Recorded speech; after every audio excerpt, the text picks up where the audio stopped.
and such. So it's been a nice process of becoming much more comfortable in my own skin. That's great. Thank you so much. My pleasure. Pass it on to Valerie. Great. I'm going to take a more serious note. All right. So a comedian was taken from us last year, Robin Williams. Mm-hmm. I want to know what you think about comedians using their act as almost like a shield against society or the problems that they're facing. What do you think about that? And do you face it yourself? Valerie asked the tough questions, guys. Robin Williams passing, that was very sad. And for me, very surprising because I knew he had mental health issues and depression, obviously. But it just felt so knee-jerk and unnecessary because he was someone who really filled my life with a lot of laughter, but also hope. And so for when he left, it was kind of like, wow, like what does that all mean? It was a confusing time. For comics, I think it's completely fine and natural to find comedy in everything, you know, and to challenge an audience as well. I can be fun and super silly, but I can also pose interesting questions and get people to really think about stuff. Because when I'm playing improv characters, for example, I'm playing heightened versions of what's happening in our day-to-day lives. So there's a lot of benefit and public service in potentially doing that. And you know, it's just up to an audience whether, you know, how they want to take it. There's different levels that you can take comedy in. It's like the surface thing of like, oh, that was funny when that person fell like that. But there's perhaps more deeper things as well. So yeah. You contributed to the Good Man Project in 2011. So what made you stumble upon this site, and then what made you want to contribute to it? Yeah, remind me again, what was the Good Man Project? Basically, it's a website. Was it the 10? Yeah. Okay, great. Great, 2011. I'm like, what did I? Great. So yeah, great. So I just want to get on the same page. So it was my buddy Josh Bowman who created that website, and so he just put it out to the community. He was in the comedy community back then. Lovely man, and he just put it out to be like, hey, do you want to have a voice? Do you want to say something? Put together a top 10 list of stuff. And so I had never actually written as personally and publicly as I did with my top 10 list there. So for me, I was a little reluctant. I gained fear of putting myself out there.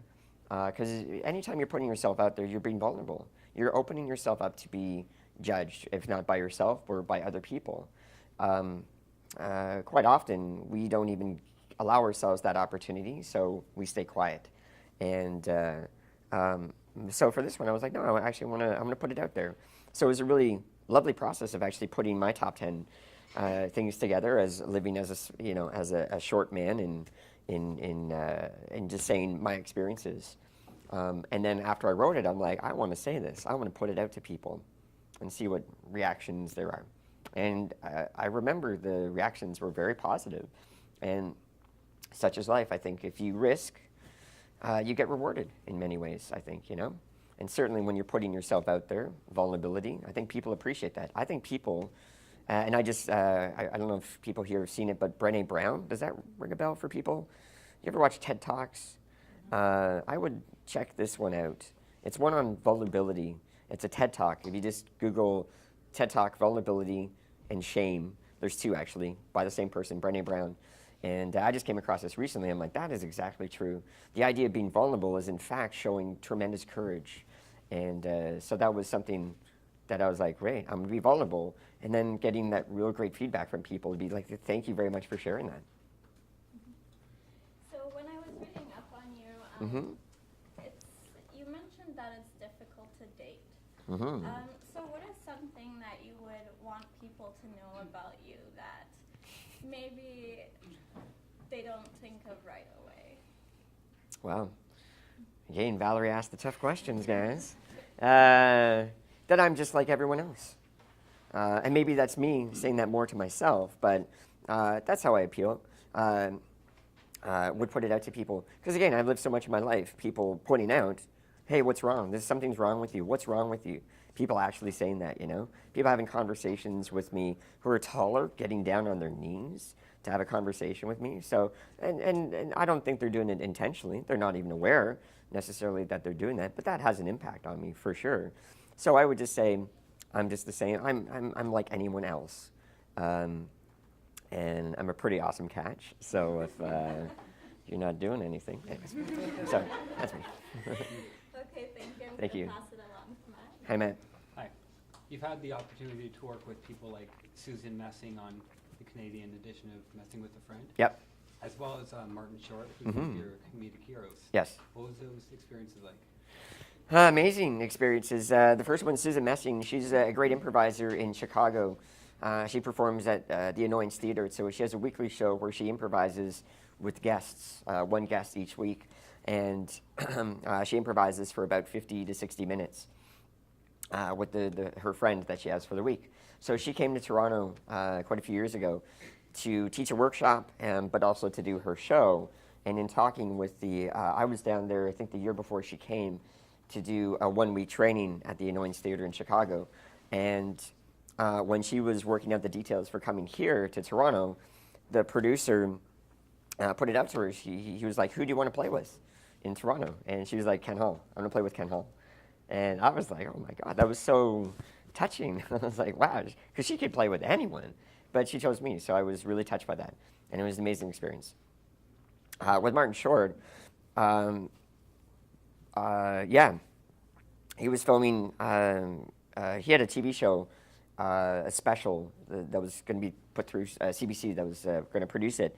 So he had a high school reunion in Hamilton. He went to school in Hamilton. And so the head people at Second City, they called me up and they're like, "Hey, do you want to be part of this show that we're going to have with Martin Short?" I'm like, "Absolutely." And it was such a surreal weekend. I was in a hotel room with Martin Short and like one of the head producers of Second City, just the three of us. And I'm like, this is such a surreal experience.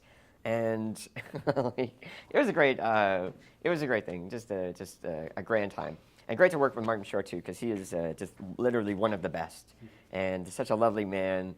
And I don't know, people here grew up watching SCTV. That was a huge thing for myself. And actually, Second City is going to be, they're going to be, they're coming out with a new Second City actually, a new SCTV version of it. So. It's great. Amazing experience to get to work with the people that you've looked up to, for sure. I read online that you've been referred to as the James Brown is improv. How does that feel? That's great. I gave myself that. That was me. Just because I was so busy. Like I'm always doing things, and so I never really have any downtime. And it's great. I mean, it's tiring at times, but the more I kept doing it, I was like, I'm just having so much fun. And I was taking classes, and I was going to see shows at night, and I was working full-time as an employment counselor. And I'm like, and I don't work in employment counseling anymore, or just tiny, like, I don't really do employment counseling anymore. But yeah, going to see shows, rehearsing for shows, taking classes, and more opportunities would just come. And the thing with improv, I just say yes to opportunities that come my way. So that's why I consider myself the James Brown of improv. And I'm a good dancer, too, so I can qualify myself in that way as well. Yeah. For my final question, can Yes. you give a little bit of insight as to what you have planned for the next 2 years? For the next year? Next 2 years. in Oh, your next 2 career. years.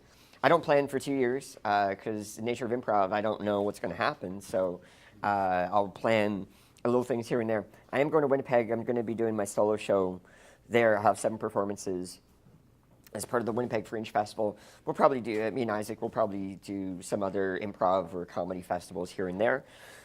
I'm teaching a lot at the Second City. I'm teaching clown classes. I'm teaching public speaking. I'm teaching in the improv levels. I would just want to keep doing more. I love teaching improv. It's so fantastic.